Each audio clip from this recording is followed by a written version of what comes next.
Canal 23 y 43 presenta Notimar al amanecer.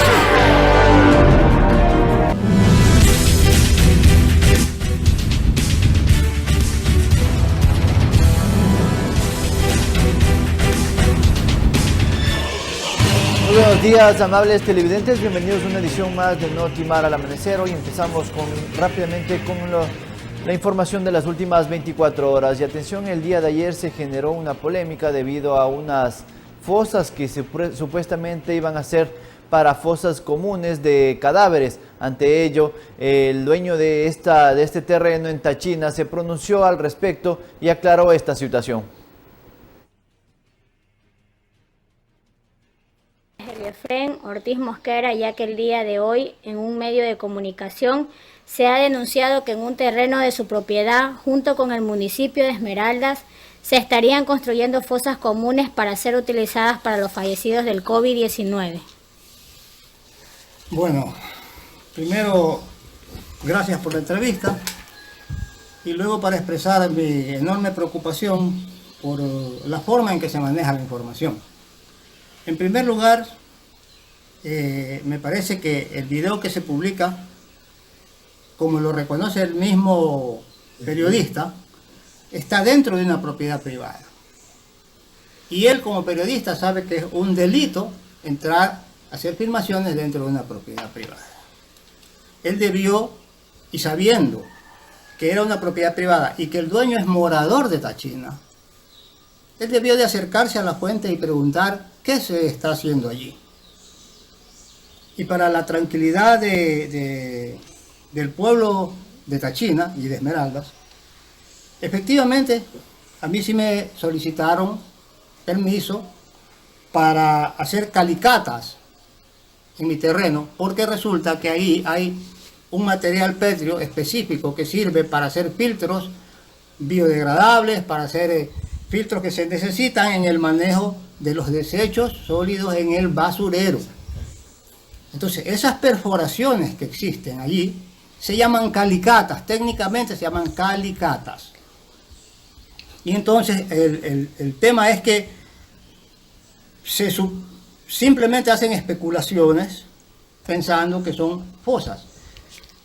Las mismas personas que han accedido al sitio pueden darse cuenta que ese es un material absolutamente pétreo, de granulometría pequeña.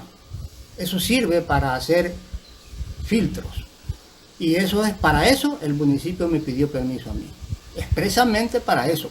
No para hacer fosas comunes como de mala fe. Existen personas del mismo sector que son identificadas, plenamente identificadas, que son invasores de tierra, que tienen tierras con escrituras que incluso a través del juzgado ya fueron anuladas. Escrituras falsas, forjadas cuando eran funcionarios de la anterior administración, y que son las personas que se encontraban diciendo y asusando al pueblo, mintiéndole. Pero para que quede claro, la autorización que nosotros dimos fue para que se hagan las pruebas, las calicatas, esos huecos, esas perforaciones que aparecen allí, para ver si el material sirve o no sirve para el filtro. Y efectivamente es un material muy bueno para hacer los filtros. Y eso se va a hacer en la extracción del material para ser conducido a ciertas zonas del basurero que allí sí ya no conozco en qué parte será. Pero como es propiedad privada, a mí me pidieron la autorización y yo sí di la autorización. De modo que allí, siendo propiedad privada, yo puedo disponer si regalo o no regalo el material. Y estando en una emergencia sanitaria, y si se pretende por parte del municipio hacer un manejo de los desechos sólidos, ¿cómo no voy a aportar como ciudadano a que se lleven el material que sirve para hacer los filtros? Esa es la verdad. Entonces esto es una manipulación política también. Y espero que las personas que están escuchándome entiendan que es nada más que eso. Me gustaría también demostrarle a la ciudadanía, pueden entrar al internet y averiguar qué es una calicata. Así de simple, esto es una calicata, que es lo mismo que se ha hecho en el terreno. Exclusivamente es una forma técnica de hacer un estudio del material pétreo que se va a utilizar. En todo caso, sí me gustaría poner una nota de protesta al daño moral que hacen las personas que desinforman. Han nombrado mi familia, mi nombre, mi hija. La persona, no sé, sin ninguna autorización. Entonces yo sí me reservo el derecho de demandar a las personas que nos están haciendo el daño moral. Y por último, cualquier reclamo, pienso que si tienen la duda, deben de acercarse a las autoridades competentes. Primero al dueño, debieron venir a preguntarme a mí de qué se trataba. Y segundo, a las autoridades competentes. Ellos son los que tienen que dar la versión oficial. No inventar, no crear todo un show mediático con la población, creando caos, cuando estamos en una situación tan delicada que cualquier tipo de desinformación puede generar un caos local. Imagínense todas las personas exponiéndose al contagio solo por una desinformación. Entonces yo sí me reservo el derecho de hacer la demanda legal correspondiente. Y sobre estas declaraciones, la alcaldesa de Esmeraldas, Lucía Sosa, también se pronunció al respecto y también calificó de politiquería lo que sucedió el día de ayer.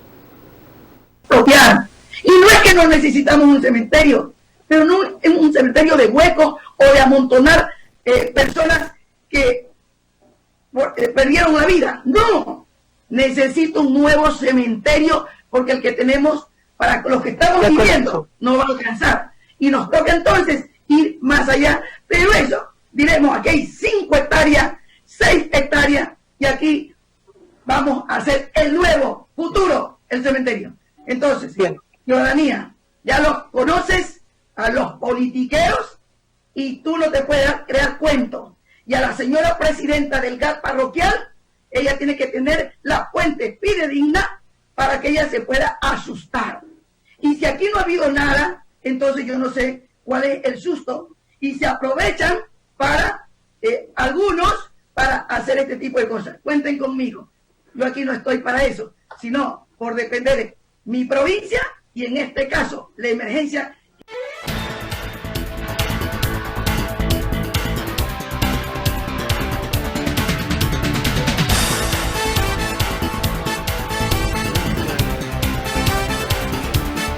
Muy bien, 7 horas con 16 minutos, momento de la entrevista y nos acompaña vía llamada telefónica, vía videoconferencia. Nos acompaña Daniel Legarda, viceministro de Comercio Exterior. El tema a tratar es la incidencia del coronavirus en el comercio y exportaciones. Muy buenos días y bienvenido.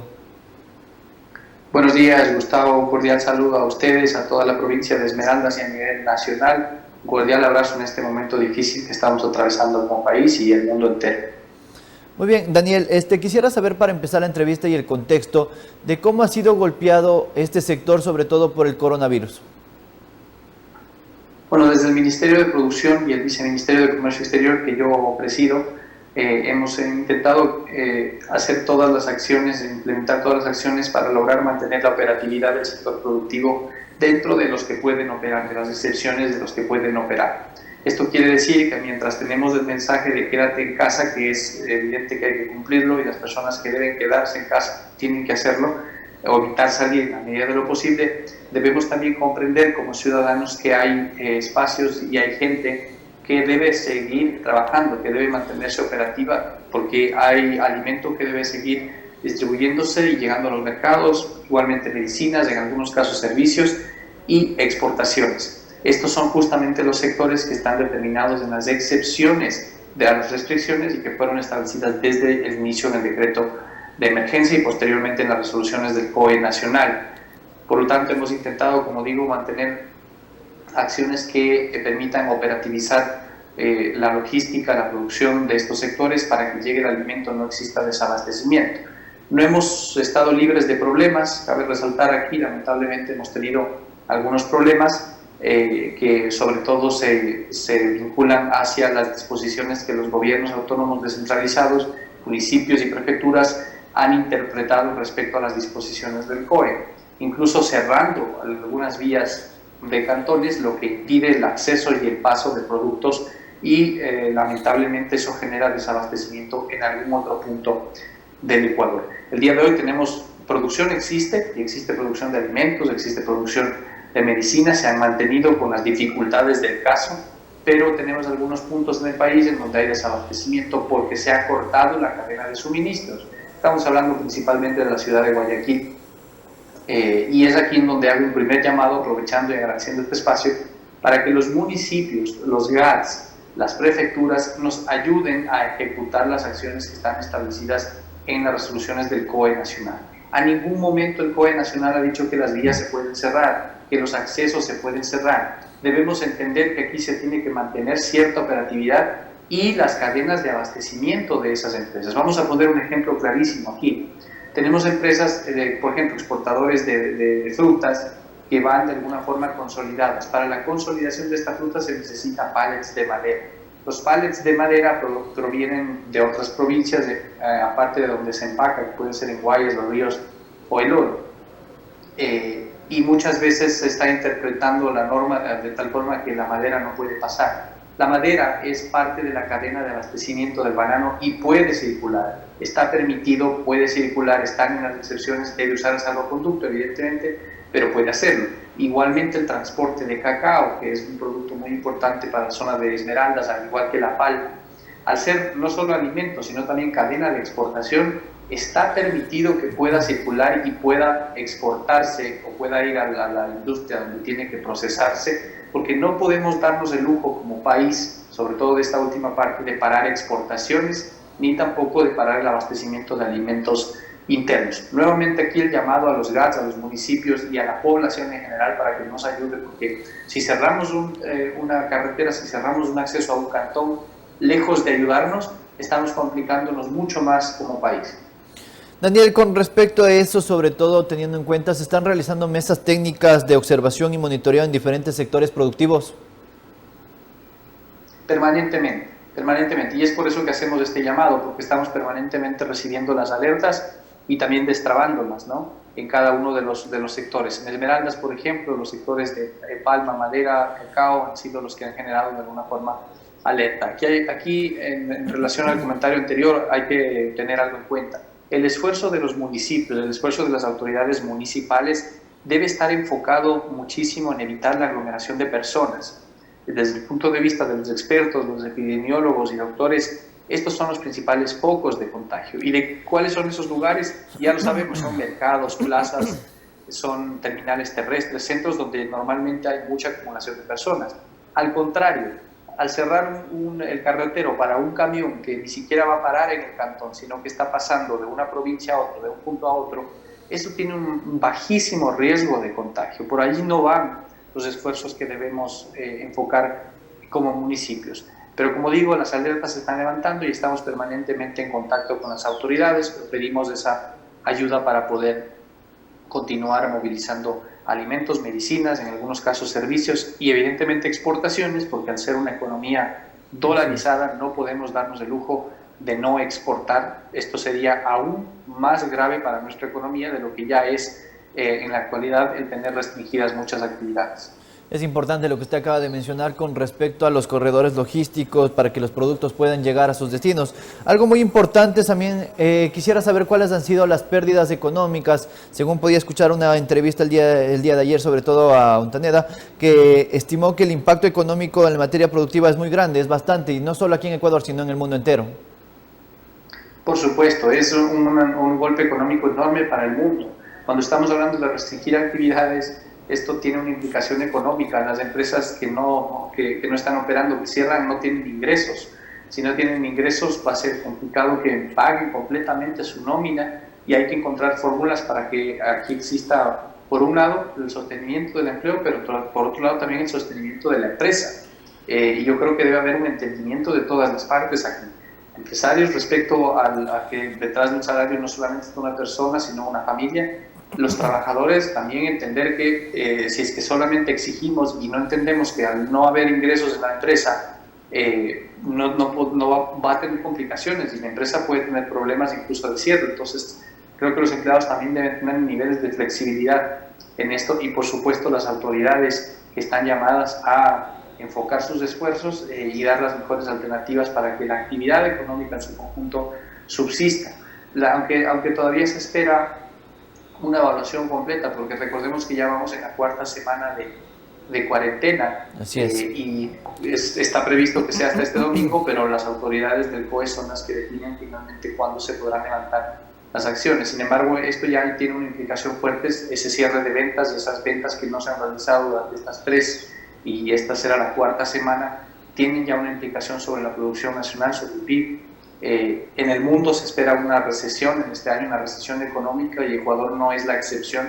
Aquí va a haber también una recesión importante, y es por esta razón justamente que refuerza mi argumento. Si bien tenemos restricción y hay que quedarnos en casa, también debemos enfocar nuestros esfuerzos para que lo que tiene que mantenerse operativo se pueda mantener en lo posible, porque en caso contrario el golpe económico será aún más fuerte.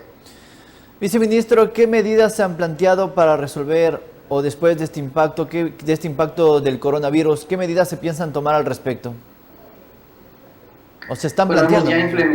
Hemos ya implementado algunas medidas dirigidas al sector productivo y a las personas, evidentemente, desde el Gobierno Nacional. Menciono algunas de ellas. En el ámbito tributario se ha establecido la posibilidad de facilitar el pago de impuesto a la renta y el IVA de los próximos 3 meses. Las obligaciones que se deben pagar ahora en el mes de abril, mayo y junio podrán extenderse hasta 6 meses, es decir, un aplazamiento de eso con facilidades de pago. Igualmente se han suspendido todos los procesos administrativos de SDI, SENAE.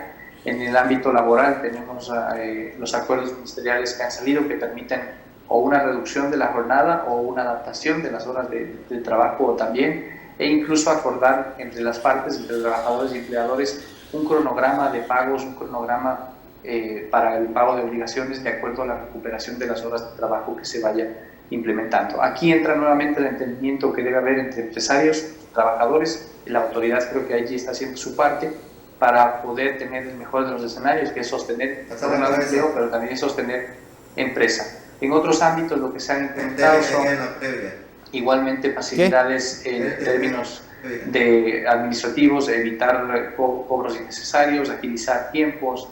En el caso de requisitos, por ejemplo, el caso de INEM y ARCSA se están simplificando, sobre todo para los que están destinados a la emergencia. Se han destinado también en el ámbito financiero algunos créditos que están activados a través de CFN, Ban Ecuador, e incluso BIES, este está destinado más para pequeñas y para personas. La banca privada también ha anunciado sus facilidades de pago para créditos y tarjetas de crédito, pero seguramente esto va a ayudar en el corto y mediano plazo. Desde el Gobierno Nacional se está trabajando en seguir buscando las alternativas que permitan la mayor facilidad para una recuperación del sector productivo en el largo plazo. Es muy complicado, aquí hay que resaltar también algo. La realidad económica, el golpe económico superó por completo nuestra normatividad, lo que tenemos de nuestra normativa.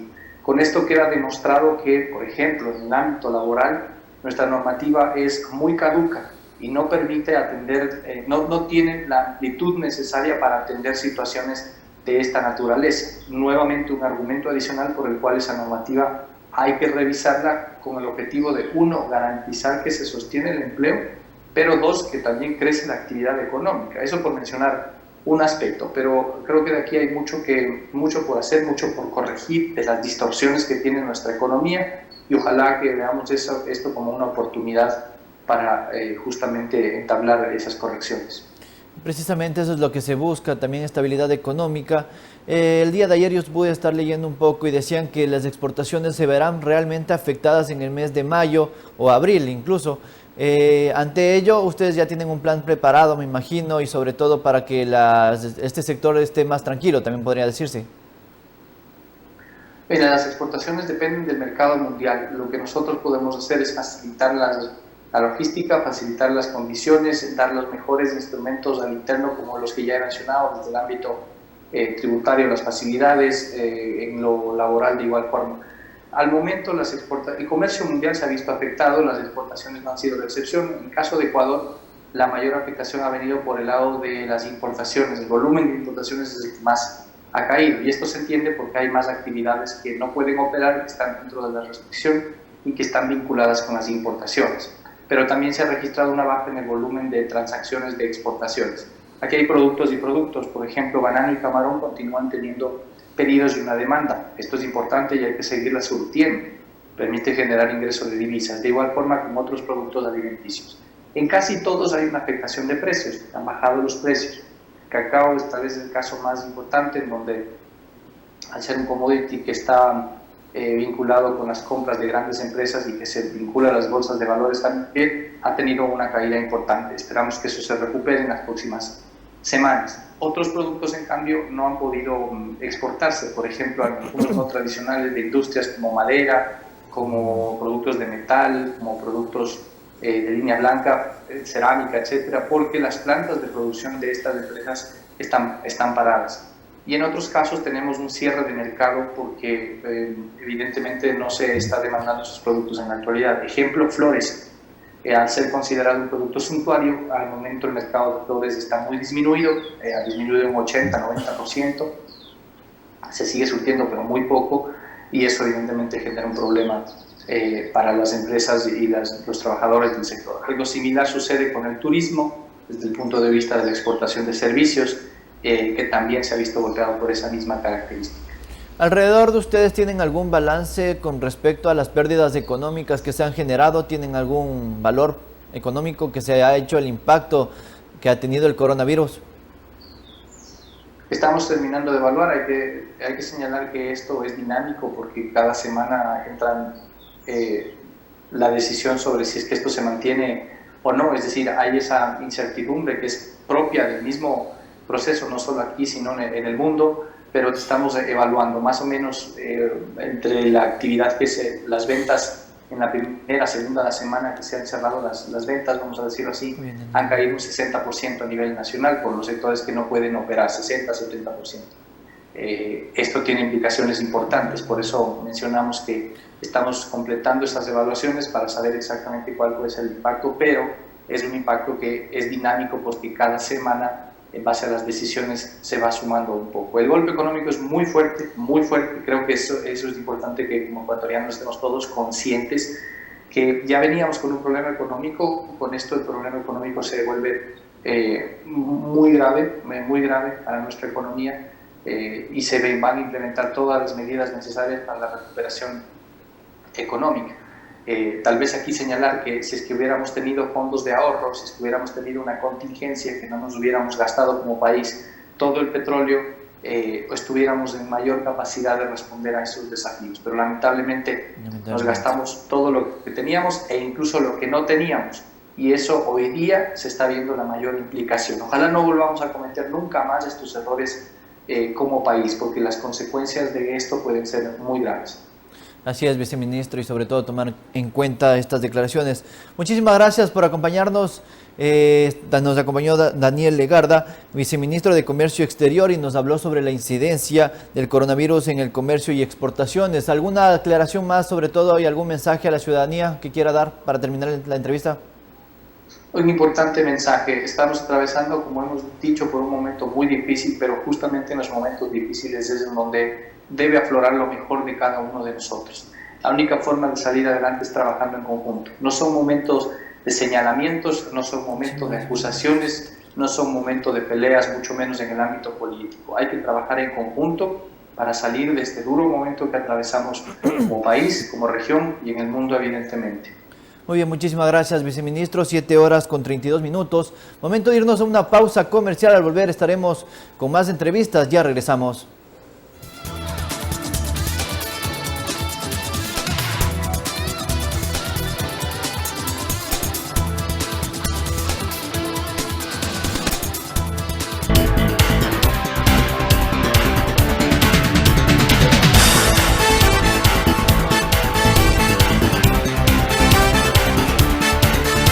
Muy bien, 7 de la mañana con 47 minutos, como lo habíamos anunciado previamente. En este momento hacemos un enlace vía videollamada con Patricio Miqueta, director distrital de Educación. En este momento, muy buenos días y bienvenido. Pero no tengo audio. Muy bien, tenemos un problema con respecto al audio. Si me confirman en producción, ¿qué podemos hacer ahí? ¿Me escucha ahí, por favor? Ahí sí. Listo, entonces ahí estamos escuchan? listos. Sí, perfecto, ahí estamos muy bien.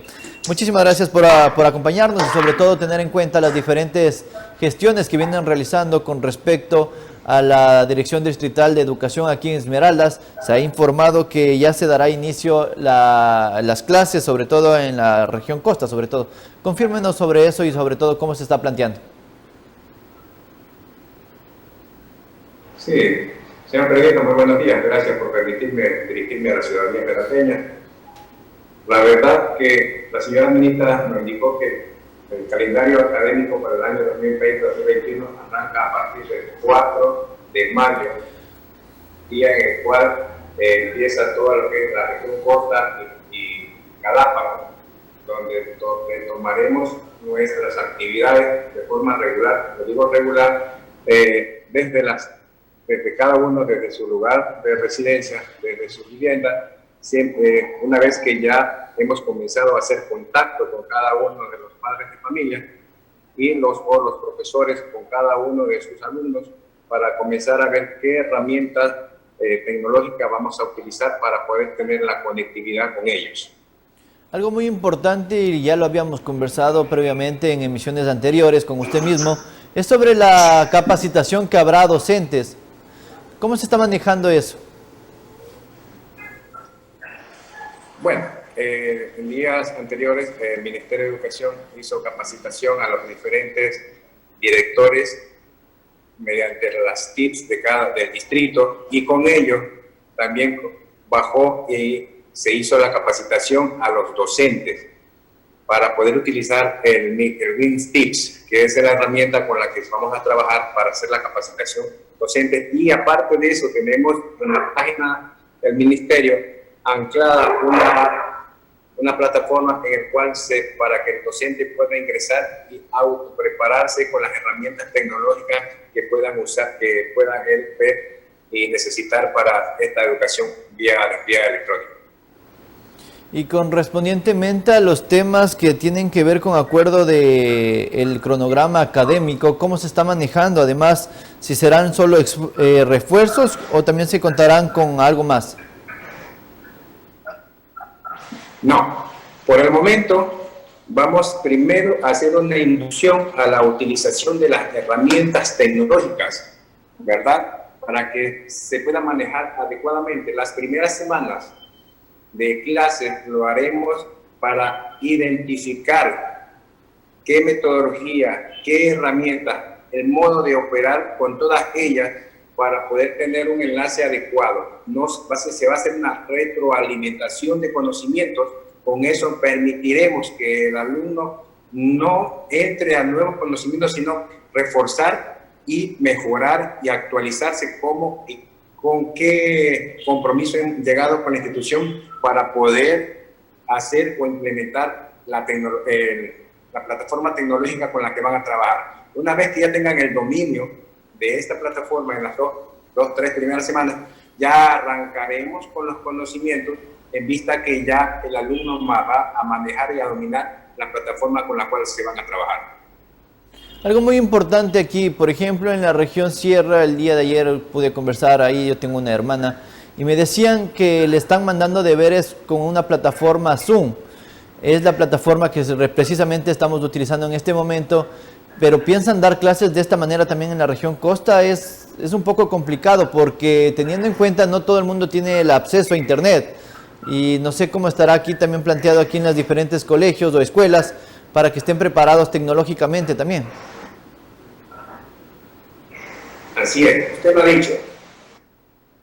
Los docentes y la unidad educativa deben prepararse, ver cuáles son los recursos que tienen y cómo articular con docentes, con los alumnos en territorio.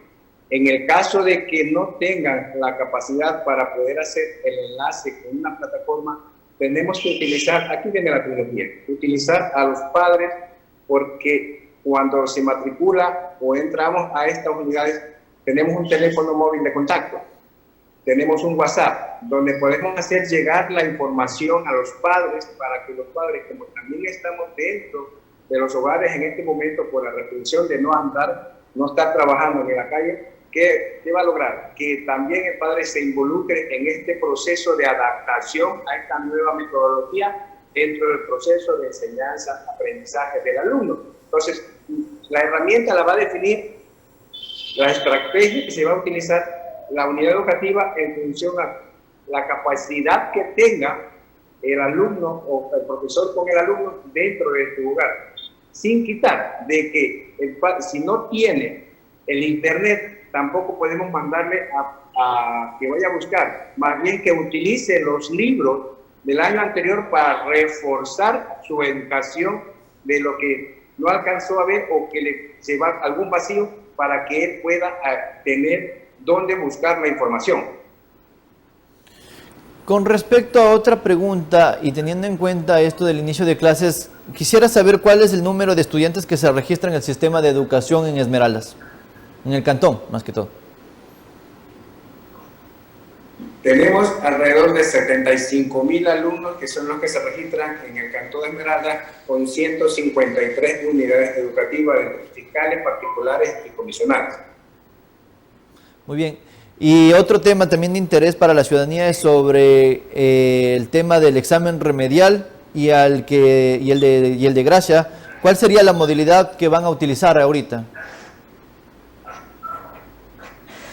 La modalidad se va a ubicar de acuerdo a cómo el docente o la unidad educativa se pueda hacer el enlace. En este momento nos encontramos haciendo el acercamiento con los padres de familia para ver si podemos hacer el examen vía online en tiempo real o se puede realizar mandándole una tarea para que esa tarea la realice con los libros que tiene, no con la utilización del internet para nuevas cosas, sino reforzando en función a los contenidos que les ha dado y los libros que tiene. De ahí debe salir la evaluación para que él pueda alcanzar su puntaje para poder ganar su año lectivo o para rendir esta evaluación que está pendiente. Muy bien, Patricio. Hay una denuncia a través de las redes sociales de Darío Robinson Rivera, que pronunció, es un comunicador esmeraldeño y mencionó lo siguiente, si me permite voy a leer. Me acaban de denunciar que al parecer ciertas unidades educativas piscomisionales en Esmeraldas como la San José Obrero y otras, que a pesar de la disposición del COE nacional a través del Ministerio de Educación, al suspender las clases en la zona costa hasta el 4 de mayo, pretenden cobrar desde abril las pensiones aún cuando las clases están, y así se deberían seguir denunciando estos institutos que pretenden incumplir las medidas impuestas por el gobierno nacional en pleno estado de excepción. Entonces hay que tener en cuenta también estas unidades educativas que están cobrando sin siquiera haber empezado a dar las clases. Así es.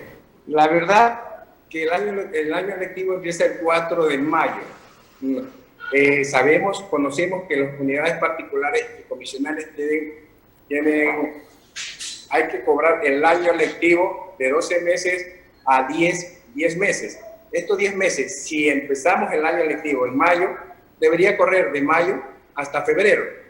Como se trasladó de abril a mayo, tenemos que hacer el acercamiento para que las unidades educativas también empiecen este proceso de mayo a febrero, sin tampoco perjudicar a estas unidades educativas, que el padre de familia que tenga la posibilidad se sume también a ayudar, porque estas unidades educativas dependen para poder su funcionamiento. Los maestros que trabajan ahí dependen de que el padre de familia pueda cancelar los valores para poder ser pagados también a ellos.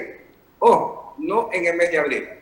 Deben hacer un acercamiento a los padres de familia con la institución para decirle: nosotros sí queremos, sí vamos a pagar, estamos pasando un momento difícil, un problema sanitario mundial.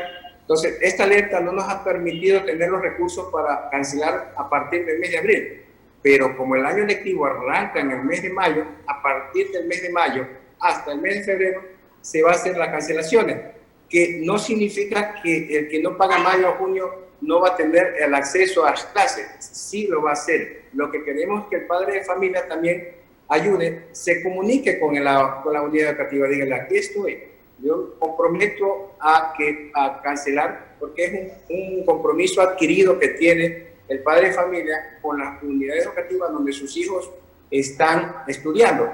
Y entonces no es una camisa de fuerza, y más bien, por favor, que nos hagan llegar esas denuncias para nosotros, ya como Dirección de Educación, vamos a sacar una documentación en el cual el rector de cada unidad educativa va a ser responsable de lo que es del cobro indiscriminado que ellos quieren hacer, más bien que sean conscientes, que haya un acercamiento, llame al padre de familia, el padre de familia puede acercarse por los diferentes medios a decir, bueno, aquí estoy, a su hijo no se le está negando el derecho a la educación, vamos a hacer, si no se activa en el mes de mayo, se pasa al siguiente mes. Asimismo, ¿sabe qué? No hay oportunidad todavía para tener ingresos, y si no hacemos ese acercamiento no vamos a poder decir, me están obligando, me están exigiendo. Nosotros no podemos permitir que el cobro sea desde el mes de abril, debe ser desde cuando inicia el año lectivo, pero es necesario que el alumno, el padre de familia, regularice por lo menos acercándose, indicándole sí voy a continuar dentro de su unidad educativa, pero para poder tener la certeza los rectores de que cuentan con ese cupo de ese joven para poder terminar el año lectivo en esa institución educativa. Muy bien, muchísimas gracias, director. ¿Algún mensaje que quiera brindar a la ciudadanía correspondientemente a todas las gestiones que están realizando ustedes como Dirección Distrital de Educación aquí en Esmeraldas, sobre todo teniendo en cuenta que ya inician las clases en mayo? El mensaje que siempre estamos dando: tú eres la vacuna contra el virus, quédate en casa. Realmente creo que ahora sí la tecnología va a funcionar. Tenemos que crear espacios de educación, espacios familiares, donde vamos a interactuar lo que se había perdido a padres, alumnos y unidad educativa en función a hacer mejor las cosas. Vamos a ver que este espacio que se está generando por este problema del problema sanitario va a permitir reforzar esa trilogía educativa para mejorar la educación de este país. Muy bien, Patricio, una última pregunta y sobre todo teniendo en cuenta a la ciudadanía que me está escribiendo en estos momentos, y sería bueno aclarar las diferentes peticiones que están realizando. Usted ha mencionado que cualquier denuncia se les haga llegar personalmente, además, sobre todo cuando son de cobros. Aquí me menciona una señora, dice: buenos días, soy madre de familia de la escuela fiscomisional Madre del Salvador Codesa, y denuncio asimismo que desearía que esta escuela también se la denunciara sobre una plataforma que se está cobrando a los padres de familia. Entonces hay que tener en cuenta este tipo de denuncias.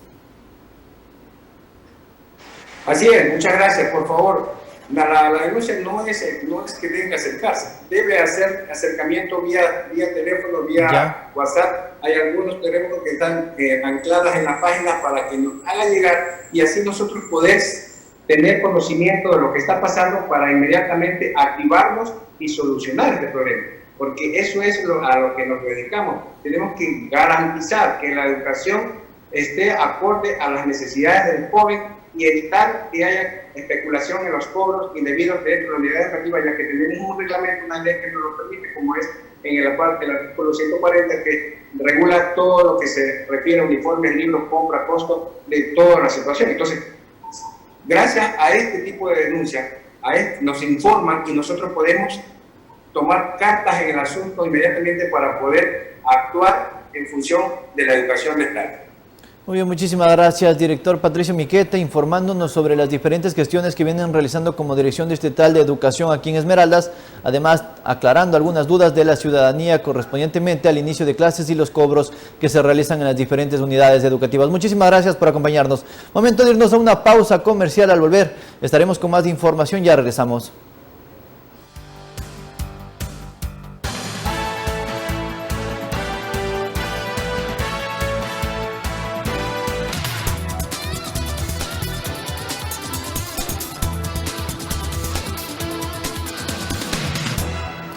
Muy bien, amables televidentes, y ya para ir concluyendo esta edición informativa, les damos a conocer nuevamente el número de placa que pueden circular, esta nueva medida que restringe desde hoy lunes 6 de abril, donde dice que los días lunes los carros que pueden circular son las que terminan en las placas 1 y 2, los días martes 3 y 4, el día miércoles podrán circular las placas que terminen en 5 y 6, el día jueves podrán circular 7 y 8, el día viernes podrán circular las placas 9 y 0, y atención, los días sábados y domingos ningún auto particular podrá circular. Así que hay que tener en cuenta todas estas disposiciones que plantea el gobierno nacional. Esto es a nivel nacional lo que esta restricción de vehicular, sobre todo para que no se propague el virus del coronavirus en Ecuador, y hay que tener en cuenta las diferentes disposiciones que se está planteando para proteger la vida de la ciudadanía. Así es. Muy bien, amables televidentes, así estamos concluyendo esta edición informativa. Agradecerles como siempre por su fiel sintonía. En la tarde estaremos con más información en Notimar Central. Que tengan una buena mañana. Telemar, Canal 23 y 43. Presentó Notimar al amanecer.